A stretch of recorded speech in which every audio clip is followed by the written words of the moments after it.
वाहन को प्रीतम रोड देहरादून से पकड़कर थाना डालनवाल में दाखिल किया गया। इसके अलावा कैलाश शर्मा ने और भी कई ठगों और चोरों को गिरफ्तार किया है। और रेंज में जितने भी तैनात है उन सब की परीक्षा करने में देखा कि एक सब इंस्पेक्टर कैलाश शर्मा जो कि लगातार बहुत अच्छा काम करता रहा। लास्ट ईयर भी उसके द्वारा परफॉर्मेंस बहुत अच्छा था। इस बार भी उसके मैक्सिमम चालान थे और इसके अगेंस्ट में कोई शिकायतें भी नहीं थी और पब्लिक के द्वारा इनको हर जगह हर बार एप्रिशिएट किया गया था। इन्होंने वैसे तो बहुत सारे अच्छे काम किए, किसी घायल को हॉस्पिटल में पहुंचाना या कभी कोई अगर मुसीबत में है तो उसको मदद पहुंचाना, और चेकिंग के दौरान कई ऐसे क्रिमिनल केसेज जिसको बस्ट करने में इन्होंने काफी इंपॉर्टेंट रोल प्ले किया था। तो इन सभी को देखते हुए इस बार पुलिसमैन ऑफ द मंथ का अवार्ड इसे दिया गया है और वास्तव में ये मंथ ही नहीं, इसके द्वारा ओवरऑल जो कार्य किया गया है उसको भी रिकॉग्नाइज करते हुए एप्रिशिएट किया गया है। और ये हमारा जितने भी पुलिसमैन ऑफ द मंथ जो हर महीने दिया जाता था, बीच बीच में कई बार योग्य कैंडिडेट नहीं मिलने से नहीं भी दिया गया। बीजेपी प्रदेश प्रवक्ता विनय गोयल ने पत्रकारों से रूबरू होते हुए कहा कि भर्ती मामले में उत्तराखंड विकास निगम को हाई कोर्ट में फजीहत झेलनी पड़ी है। हाई कोर्ट ने इस निर्णय से युवाओं को भारी राहत मिली है। निर्माण श्रमिकों के पंजीकरण की प्रक्रिया की शर्तों की चर्चा करते हुए विनय गोयल ने कहा कि 90 दिन से अधिक समय से निर्माण कार्य में लगा श्रमिक ही पंजीकरण करा सकता है, जिसकी आयु 18 वर्ष से अधिक होनी चाहिए। निर्माण श्रमिक का पंजीकरण करने का अधिकार केवल उनके नियोक्ताओं को है। बीजेपी प्रवक्ता का कहना है कि मजदूरों के हक के पैसे को कांग्रेस के लोग नियम कानून को ताक पर रखकर अपने चहेतों में बांटने का काम कर रहे हैं, जिसका बीजेपी द्वारा विरोध किया जाएगा। बीजेपी मांग करती है कि जिन मजदूरों को पैसा या उपकरण बांटे गए हैं, सरकार उसकी सूची जारी करे। वन विकास निगम द्वारा बेरोजगारों के हक पर डाका डालकर अपने द्वारा पूर्व में नियम विरुद्ध की गई नियुक्तियों को नियमित करने के लिए दुस्साहसिक तरीके से एक प्राइवेट कंपनी से परीक्षाएं आयोजित कराकर उन्हें नियमित करने का प्रयास किया जा रहा था। पहले माननीय न्यायालय की उच्च न्यायालय की बेंच ने उसको स्थगित देने से इनकार किया और उसमें गड़बड़ियां पाते हुए परीक्षा पर रोक लगाई है और उससे उत्तराखंड के जो बेरोजगारों के हक पर वन निगम के लोग डाका डालने का प्रयास कर रहे थे उस पर रोक लगी है। वक्त है छोटी सी ब्रेक का। ब्रेक के बाद फौरन हाजिर होंगे।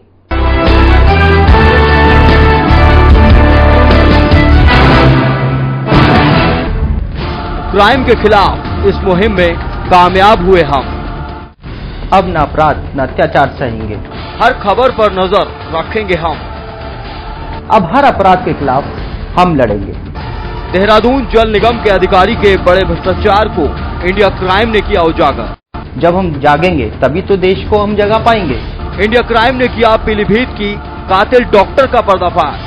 ऐसे ही तो हम क्राइम फ्री इंडिया बना पाएंगे। इंडिया क्राइम ने किया भ्रूण हत्या करने वाले नर्सिंग होम का पर्दाफाश। देश की आवाम ने अब ठाना है। लाश की आंखें गायब हुई, कहां हुई, कैसे हुई।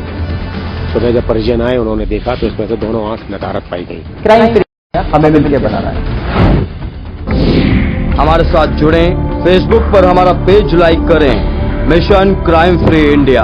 ट्विटर पर हमें फॉलो करें @crimefreeindia7 और जीमेल पर हमें मेल करें crimefreeindia@gmail.com, क्योंकि ये मिशन है क्राइम फ्री इंडिया बनाने का।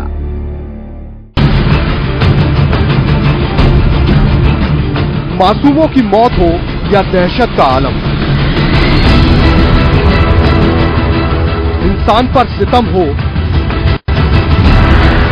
या कुदरत पर जुर्म, धंधा हो काला या छोटा बड़ा घोटाला, बेपर्दा होगा हर जराया।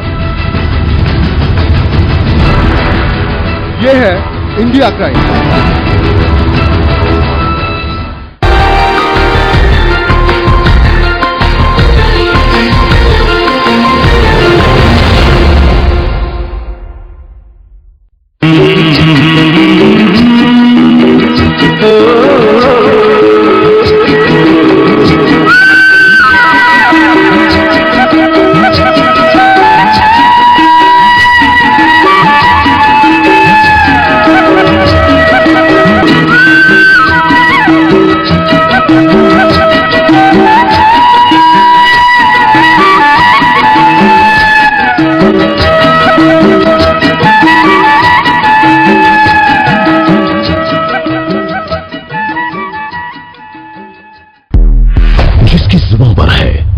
विश्वास, जिसकी फितरत में है सच का साथ, जिसकी कलम करती है कमाल, बेमिसाल है बोलने का अंदाज, जो तेज है, तर्रार है, 100 झूठ पर भारी उसका एक प्रहार है। टीवी पत्रकारिता का बड़ा नाम राहुल मित्तल।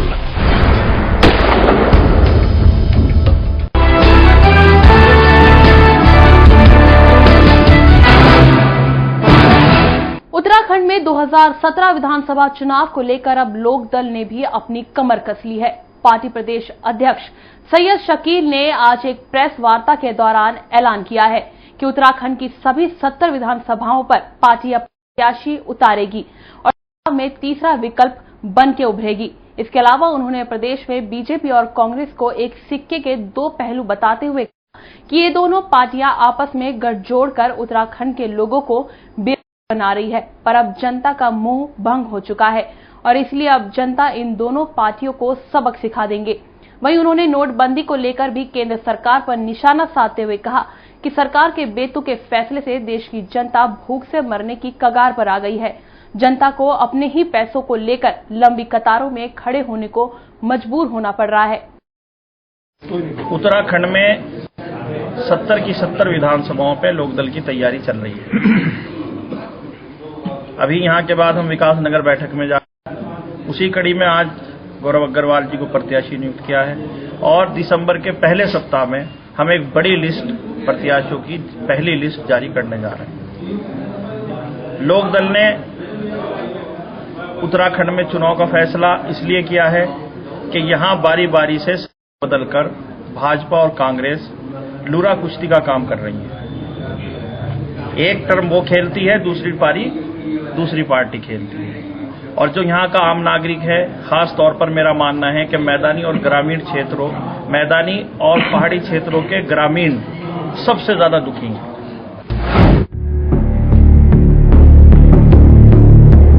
और खबरों में अब आगे बढ़ते हैं। टिहरी जिला ने हाईकोर्ट गढ़वाल के नरेंद्र नगर ने वीकेज प्रोजेक्ट प्राइवेट की ओर से पेड़ों के काटने पर रोक लगा दी है। कोर्ट ने वीकेजे प्रोजेक्ट प्राइवेट लिमिटेड को नोटिस जारी करते हुए राज्य सरकार को इस मामले में जवाब दाखिल करने के निर्देश दिए हैं। बता दें, मामले की अगली सुनवाई के लिए कोर्ट ने 29 नवंबर का फैसला किया है, जो कि मुख्य न्यायाधीश के.एम. जोसेफ एवं न्यायमूर्ति आलोक सिंह की खंडपीठ के समक्ष मामले की सुनवाई की। आपको बता दें, ये मामला ऋषिकेश निवासी राजेंद्र सिंह ने हाईकोर्ट में जनहित याचिका दायर कर उठाया था, जिसमें कहा गया था कि Dehradun VKJ project private limited company Narendra Nagar में पेड़ों को अवैध रूप से कटवा रही है। इससे पर्यावरण को हानि पहुंच रही है।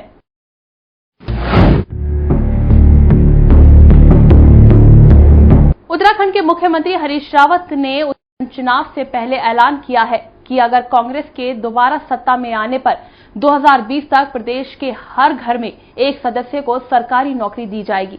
मुख्यमंत्री हरीश रावत ने इस दौरान बीजेपी पर जमकर हमला बोलते हुए कहा कि दो रंगों वाले झंडे की पार्टी तिरंगे से उलझने की भूल करे।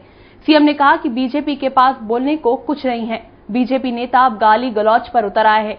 सीएम ने कांग्रेस को देश की सबसे पुरानी पार्टी बताते हुए खुद को उत्तराखंड में कांग्रेस का नॉट आउट बैट्समैन बताया है।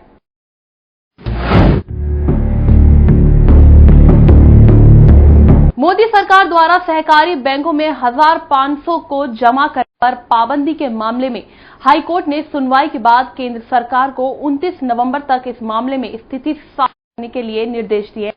मुख्य न्यायाधीश के.एम. जोसेफ एवं न्यायमूर्ति आलोक सिंह की खंडपीठ के समक्ष मामले की सुनवाई हुई। बता दें, हल्द्वानी निवासी अधिवक्ता नीरज तिवारी ने हाईकोर्ट में एक जनहित याचिका दायर कर कहा था कि सरकार ने 9 नवंबर 2016 से 500 और 1000 के नोटों को बंद कर दिया था। उस समय कहा गया था कि नोट बैंकों, जिला सहकारी बैंकों व समितियों में जमा कराया जाता है, लेकिन 14 नवंबर को रिजर्व बैंक ने अधिसूचना जारी कर सहकारी बैंकों और सोसाइटी में नोट जमा कराने पर पाबंदी लगा दी थी।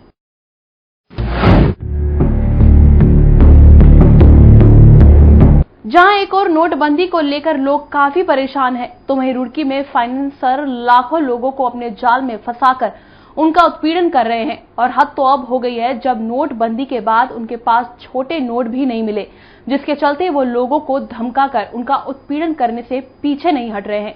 लेकिन जब मामला हद से ज्यादा बढ़ गया तब महिलाओं ने मंगलौर के पूर्व विधायक काजी निजामुद्दीन से मामले के बारे में गुहार लगाई।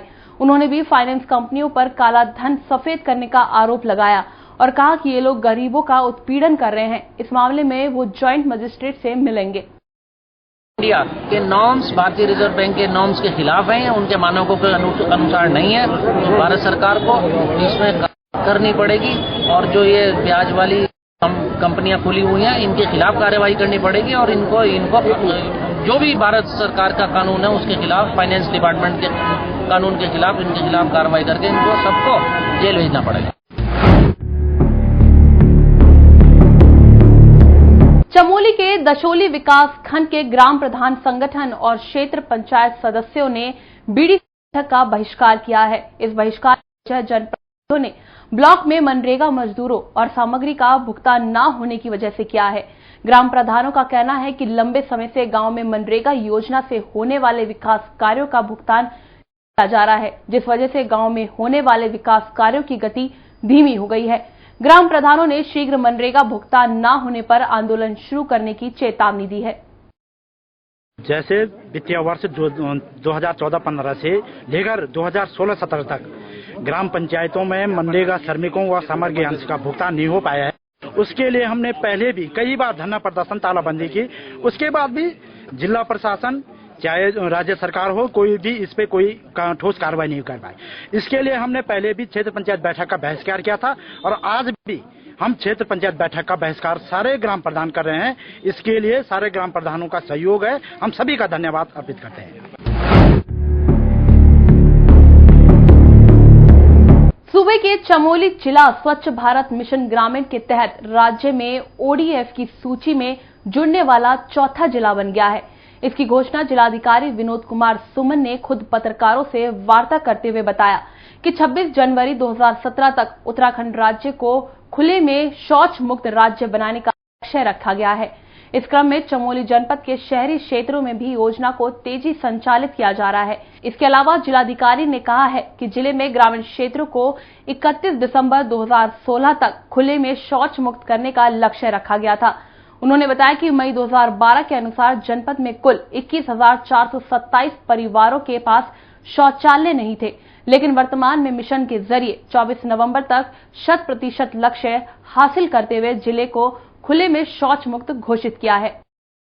माननीय मुख्यमंत्री जी के कर कमलों से हम लोगों ने कल यानी 24 नवंबर को अपने जिले को ओडीएफ घोषित कराया है। इसमें 2012 के अनुसार हमारे पास कुल 75,898 परिवार थे, जिसमें से 21,427 लोगों का शौचालय बनना था और हमने पूरा का पूरा बना लिया है। और वर्तमान में हमारे जिले में खुले में शौच की प्रथा से पूरी तरह हमारा जनपद मुक्त हो गया है। जो जैसे सॉलिड वेस्ट मैनेजमेंट के बारे में है, पेयजल के बारे में है और बहुत सारी स्कीम्स हैं जिसमें सरकार की ओर से कहा जा रहा है कि अगर आप ओडीएफ होंगे तो आपको वरीयता दी जाएगी। तो निश्चित रूप से हमारा जनपद ओडीएफ घोषित हो चुका है। फिलहाल खबरों में मेरे साथ इतना ही। देश और दुनिया की तमाम खबरों के लिए आप देखते रहिए इंडिया क्राइम। नमस्कार।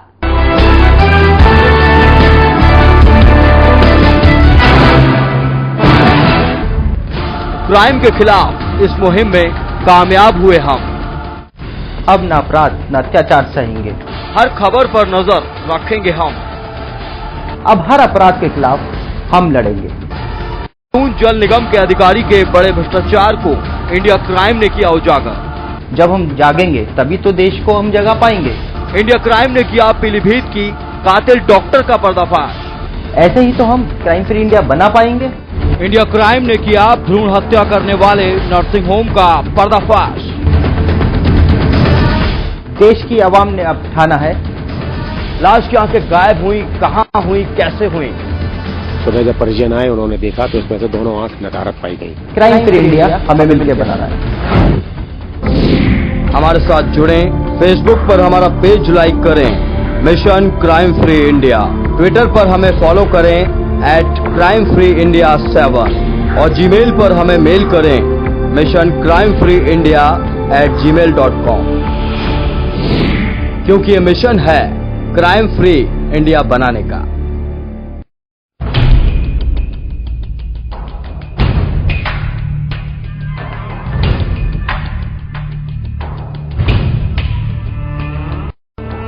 वो विधानसभा जहां से आप चुनते हैं अपना विधायक, वो विधानसभा जो बताती है आपके घर का पता,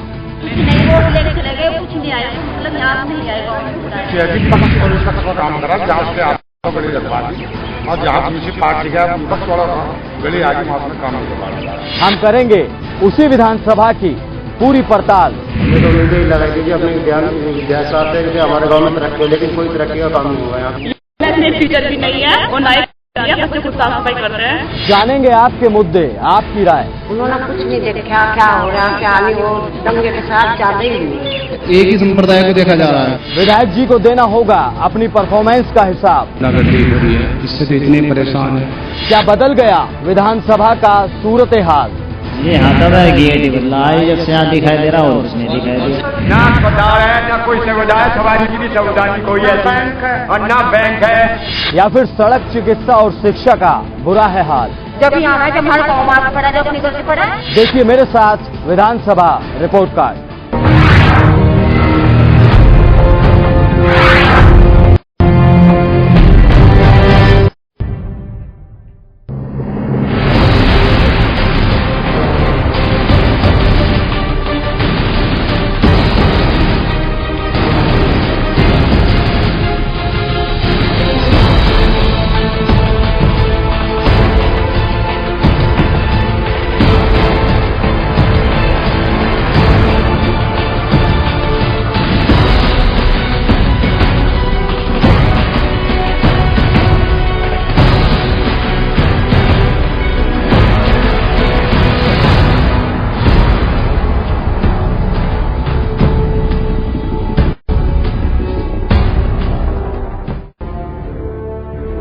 अब होगी सत्याग्रह की बात।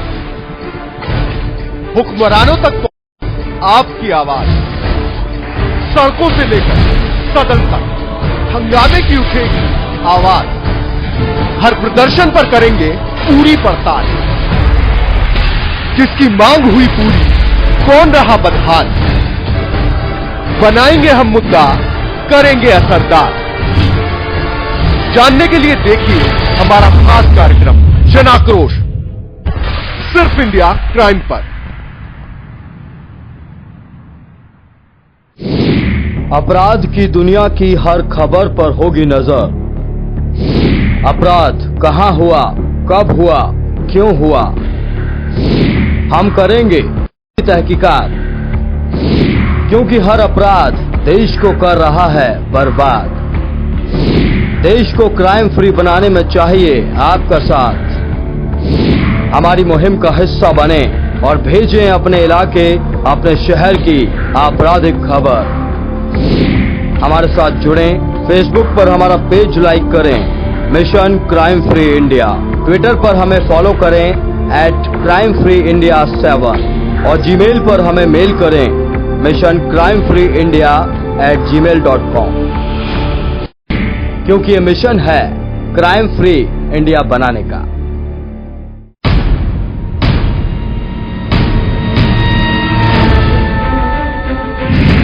विधानसभा चुनाव 2017 की महा कवरेज। भारत माता की। उत्तर प्रदेश में क्या होंगे राजनीतिक समीकरण? पूरा हिंदुस्तान 5-10 लोगों को फायदा पहुंचाने के लिए चलाया जाए। क्या यूपी में फिर दौड़ेगी सपा की साइकिल,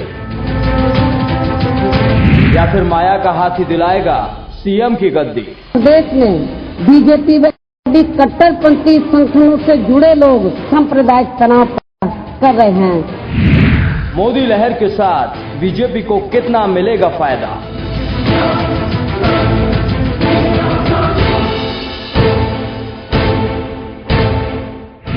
क्या कामयाब होगी राहुल गांधी की खाट राजनीति? ये मोदी जी जो आए हैं ये सिर्फ बोलते हैं। यूपी की हर चुनावी हलचल पर हम रखेंगे पैनी नजर, करेंगे रिपोर्टिंग हर विधानसभा से सीधे आप तक। जल्द देखिए विधानसभा चुनाव पर हमारा खास कार्यक्रम कौन होगा सुल्तान, सिर्फ इंडिया क्राइम पर।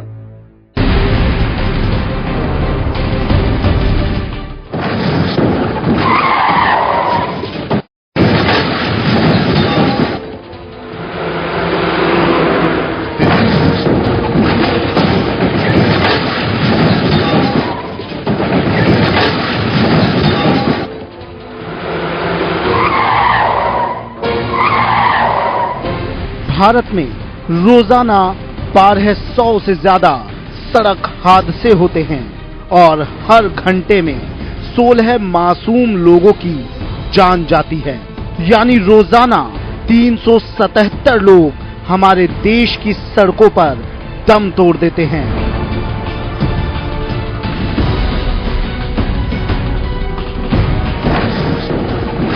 सबसे मौत उत्तर प्रदेश में होती है। यहाँ हर घंटे में 2 लोगों का जीवन सड़क के आतंकवाद की भेंट चढ़ जाता है। बस थोड़ा सावधान रहने की जरूरत है। यातायात नियमों की इज्जत करें, खुद बचें, औरों को भी बचाएं।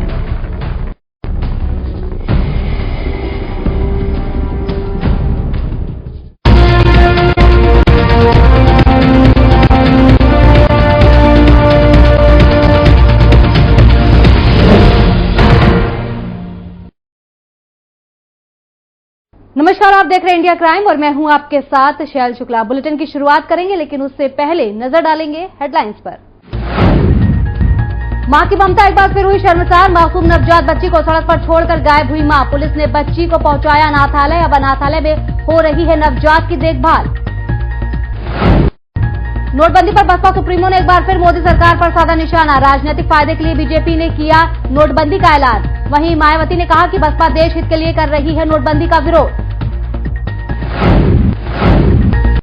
बरेली में शादी के दौरान दुल्हन पर फेंका तेजाब। 2 अज्ञात लड़कियों ने दुल्हन पर फेंका तेजाब। तेजाब फेंक आरोपी लड़कियां हुई फरार। पुलिस मामले की जांच में जुटी।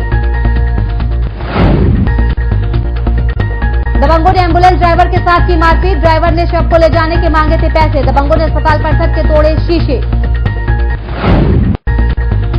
नाबालिग किशोरी के साथ युवक ने किया दुष्कर्म। किशोरी को शादी का झांसा देकर फंसाया अपने प्रेम जाल में। आरोपी युवक की तलाश में जुटी पुलिस। पुलिस के हाथ लगी बड़ी कामयाबी। फर्जी आयकर विभाग के गैंग का किया भांडाफोड़। 2 फर्जी आयकर विभाग के आरोपी पुलिस की गिरफ्त में। आयकर विभाग के सदस्य बनकर लोगों से करते थे वसूली।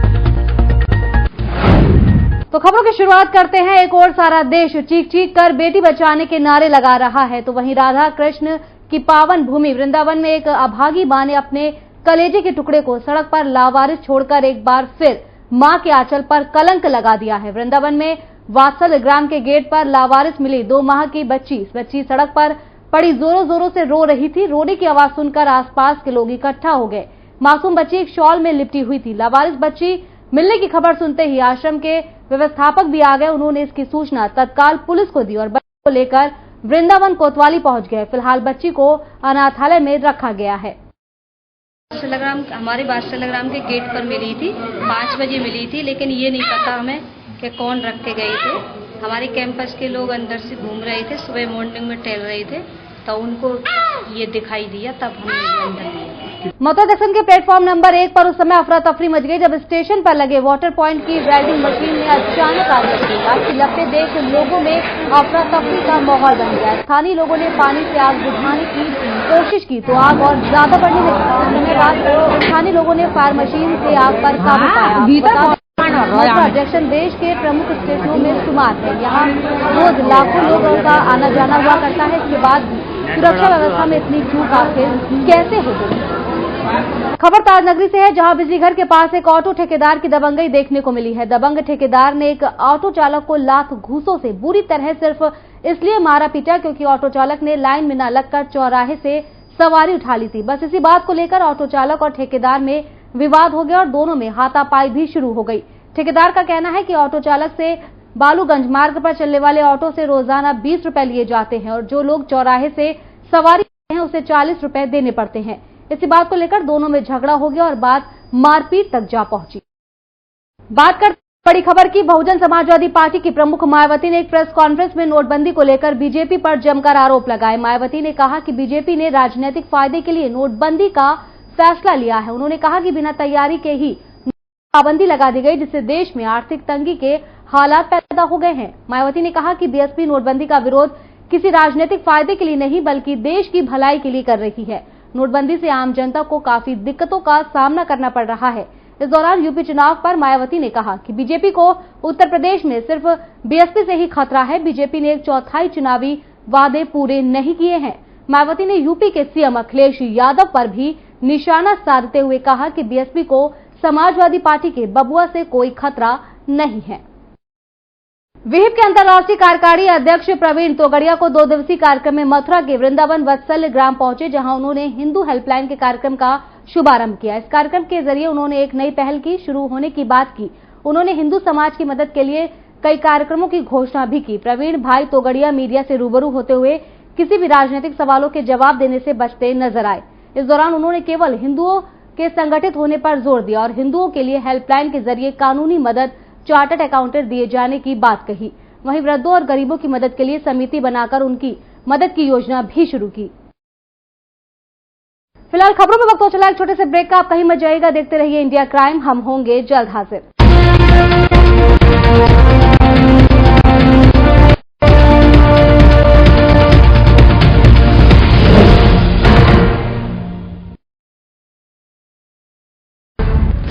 क्राइम के खिलाफ इस मुहिम में कामयाब हुए हम।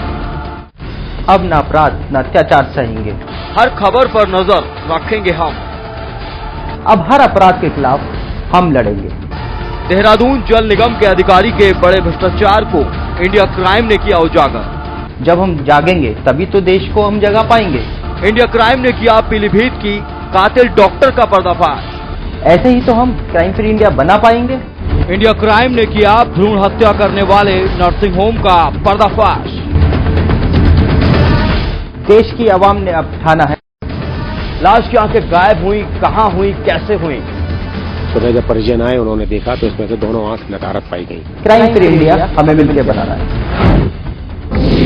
हमारे साथ जुड़ें, फेसबुक पर हमारा पेज लाइक करें, mission crime free India. Twitter पर हमें फॉलो करें @crimefreeindia7 और जीमेल पर हमें मेल करें missioncrimefreeindia@gmail.com,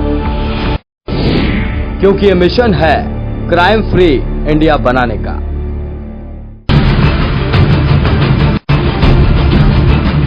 मासूमों की मौत हो या दहशत का आलम, इंसान पर सितम हो या कुदरत पर जुर्म, धंधा हो काला या छोटा बड़ा घोटाला, बेपर्दा होगा हर जराया। ये है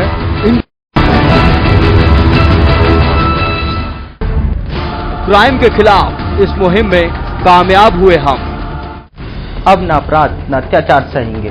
हर खबर पर नजर रखेंगे हम। अब हर अपराध के खिलाफ हम लड़ेंगे। देहरादून जल निगम के अधिकारी के बड़े भ्रष्टाचार को इंडिया क्राइम ने किया उजागर। जब हम जागेंगे तभी तो देश को हम जगा पाएंगे। इंडिया क्राइम ने किया पीलीभीत की कातिल डॉक्टर का पर्दाफाश। ऐसे ही तो हम क्राइम फ्री इंडिया बना पाएंगे। इंडिया क्राइम ने किया भ्रूण हत्या करने वाले नर्सिंग होम का पर्दाफाश। देश की आवाम ने अब ठाना है। लाश की आंखें गायब हुई, कहां हुई, कैसे हुई। सुबह जब परिजन आए उन्होंने देखा तो इसमें से दोनों आंख नकारत पाई गई। क्राइम फ्री इंडिया हमें मिलकर बनाना है। हमारे साथ जुड़ें, फेसबुक पर हमारा पेज लाइक करें, mission crime free India. Twitter पर हमें फॉलो करें @crimefreeindia7 और जीमेल पर हमें मेल करें missioncrimefreeindia@gmail.com, क्योंकि ये मिशन है क्राइम फ्री इंडिया बनाने का।